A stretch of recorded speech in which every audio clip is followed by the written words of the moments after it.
Hi, in this video I'll explain what the Rune token is, how it works within the THORChain ecosystem, and give some insights on the price of Rune. If you're confused about the tokenomics, Rune's utility on THORSwap, whether it's an inflationary token, and more, then this video will help you understand those topics. Just as a disclaimer, nothing in this video is financial advice, and I'm not advocating for or against the Rune token. Always do your own research.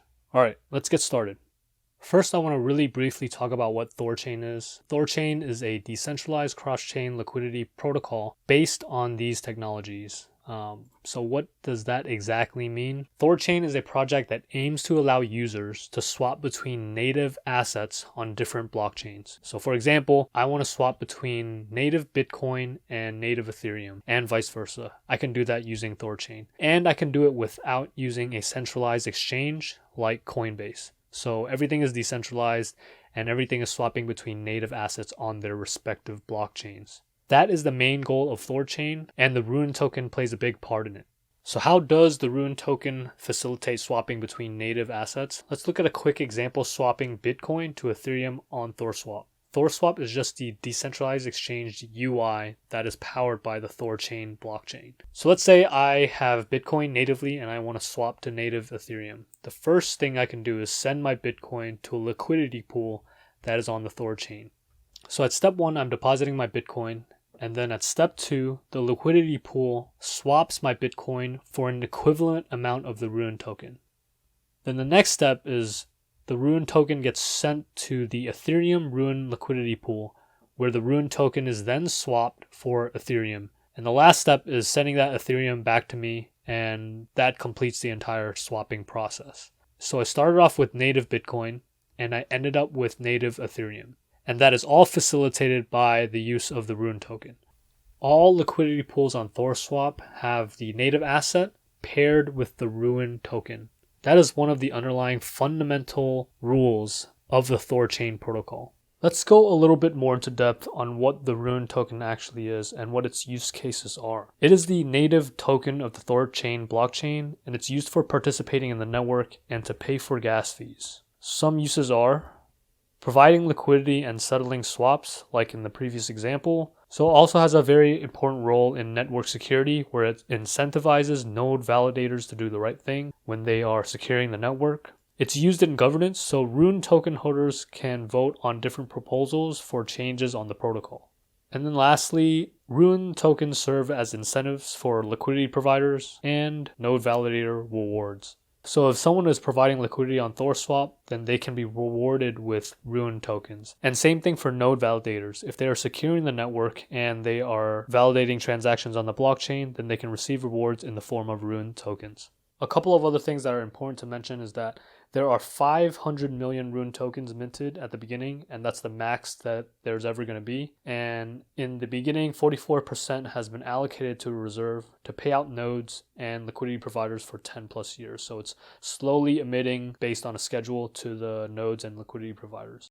So the last thing here is that Rune can't be staked in a technical sense. For example, it can't be staked in the same manner as Ethereum on a proof of stake blockchain, and it can only be used for providing liquidity. I want to talk a little bit more about how Rune tokens works to provide liquidity and how it facilitates swapping between native assets. So this is the THORSwap website, which is the decentralized exchange on the THORChain blockchain, and I'm on the pools page. This page lists all the liquidity pools available on THORSwap. So there's Luna, Bitcoin, Ethereum, etc. And it only lists one asset in this column. And traditionally on DeFi platforms like Uniswap or PancakeSwap, 2 tokens are required for a liquidity pool. So why is there just one here? And the answer to that is it works the same on THORSwap. It's just that every liquidity pool here is paired with the Rune token. So if I click into like the Bitcoin pool and I go to add liquidity, it defaults to Bitcoin and Rune. I can also just deposit Bitcoin in what THORSwap calls an asymmetric deposit. But what happens in the background is the protocol immediately splits the Bitcoin into Bitcoin and Rune. And same thing with Rune. If I deposit just Rune, the protocol will automatically split in the background to Bitcoin and Rune. So in the end, I am always providing Bitcoin and Rune into this liquidity pool. It's very important to know how this contributes to the tokenomics of the Rune token, because this means for every 1 Bitcoin I deposit into the pool, I have to deposit 1 Bitcoin equivalent of Rune tokens. So keep that in mind. This is going to come back later to be important.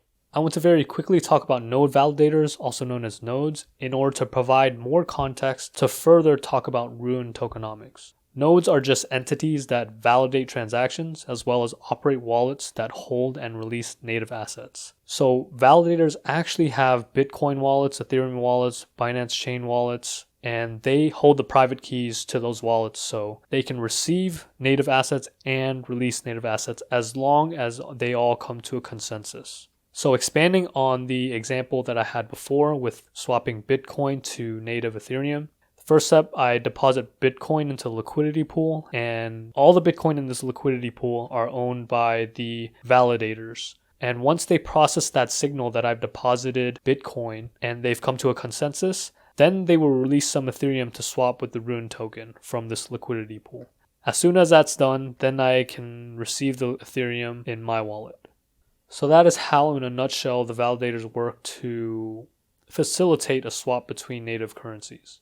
Now, you're probably wondering, if the node validators hold all the private keys to the wallets holding the native assets, why don't they just steal the funds? The THORChain protocol prevents this by requiring that they must hold, also known as bond, at least 2 times the value of the native assets in the liquidity pools in Rune tokens. So for example, if all the non-Rune assets in the liquidity pool, consisting of Bitcoin, Ethereum, Litecoin, Dogecoin, total up to $1 billion, then the validators must hold $2 billion worth of Rune tokens.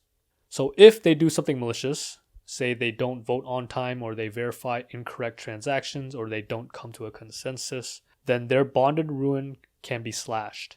If they collude together and try to steal the funds of the native assets, then the Rune holdings will end up being worthless. This system incentivizes them to do good, and it makes the malicious activity economically not viable.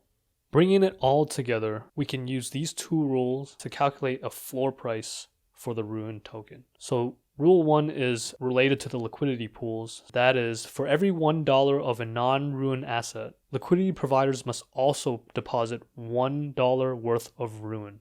And then in rule 2, which is related to node validators, for every $1 worth of non-Rune asset in liquidity pools, nodes must bond $2 worth of Rune. So the takeaway here is, theoretically, the floor market cap of the Rune token is 3 times the value of all the non-Rune assets locked in the liquidity pools. This is pretty profound.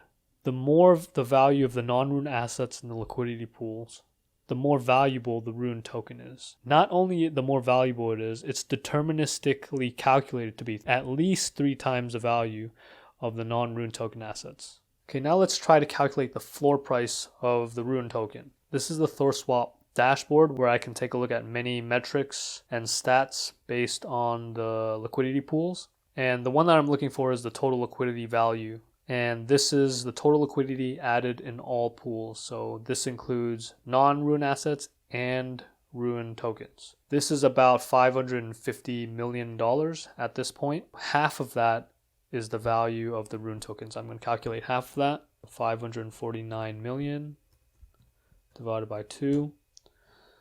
So this is the total value locked in the THORSwap liquidity pools of the non-Rune assets. So all the Bitcoin, Ethereum, Luna, UST, this is the total value of that. And if you remember from the previous slide, 3 times this value is the theoretical floor market cap of the Rune token. So if I multiply this by 3, I get $824-ish million, and that's the floor market cap of the Rune token. So how to get the price from here?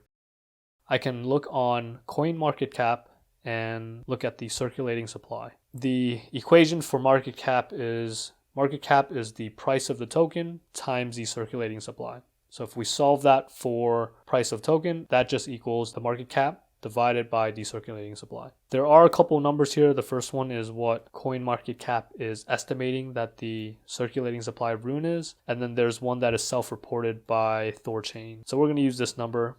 If you want to be a little bit more conservative, you can use the larger number. If we use the 224 million circulating supply, let's just change this to dollars. And then divide it by 224 million. That results in a floor price for the Rune token of $3.67. Now you're probably wondering, why is the market price so high then? And why is there a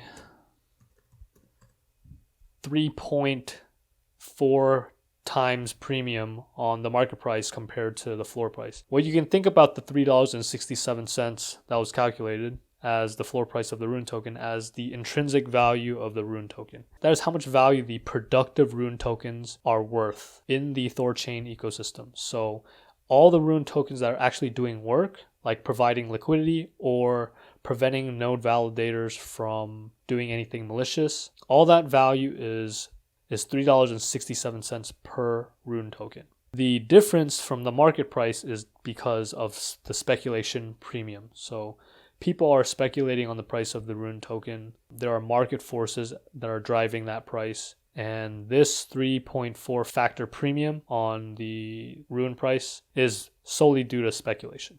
And so there you have it. That is my video on the Rune tokenomics. I hope you gained a little bit of insight from this. If you did, let me know in the comments below. And if you liked the video, hit the thumbs up and subscribe. Let me know if you want me to make more videos on the THORChain project and THORSwap. And as always, stay safe, stake safe, and thanks for watching.